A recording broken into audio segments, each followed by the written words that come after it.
Well, thanks for visiting us this morning at ktalnews.com and your Weather Authority app. I'm meteorologist Josh Morses with your Friday morning forecast update. A happy Friday to everyone here. It's a big weather update today. We do have a tropical depression in the Gulf of Mexico. I'll show you where that's headed in just a few seconds here. We also have a pretty hot day today, and we are expecting some scattered thunderstorms each day over the weekend. So likely we'll run into some rain here over the weekend, and I'll have a breakdown of the timing of that rain in case you do have any outdoor plans here in the upcoming days. But let's start out with tropical depression number 2. So there we are in Shreveport, and just off to our southeast here, northern Gulf, we do have this little area of low pressure which has been organizing and spinning here. So it does have some tropical characteristics to it. So this has been designated tropical depression number 2 so that the Hurricane Center can issue advisories on it.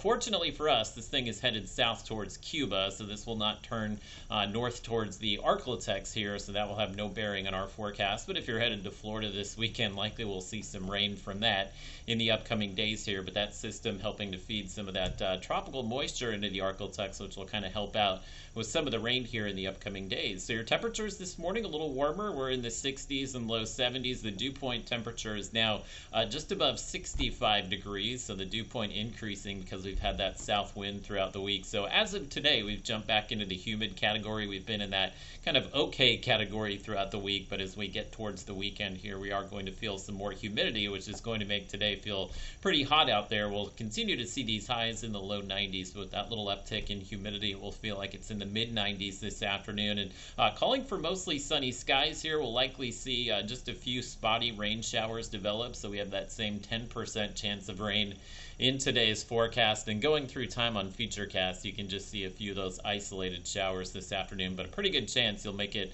through the day without seeing any rain, but a high chance that you'll see some rain this weekend. And you can see we'll start out the weekend with some dry weather Saturday morning, but we'll begin to see an uptick as far as the thunderstorms here tomorrow afternoon, and likely we'll see another round of storms on Sunday. So we'll start out Sunday dry, but likely we'll see some scattered storms Sunday afternoon as well. Fortunately for us, now that we're in June, we don't have to worry as much about the severe weather potential, but there will be some gusty winds and some lightning with the storms out there. So especially if you're headed to the lakes and rivers, and I know we start to see that once we get into June, these really hot weekends. A lot of folks out there boating on the lakes or just doing some fishing. Just make sure you have a way to get lightning alerts, and you can download our Weather Authority app, and that will notify you if there's lightning anywhere close to the lake that you're on, so you can kind of set those alerts up as you wish. So we'll include a link here at the bottom of the article if you're watching online, but you can always go to the Google Store and the Apple Store, and you can download your Weather Authority app and get those lightning alerts over the weekend. So look at your 7-day forecast again.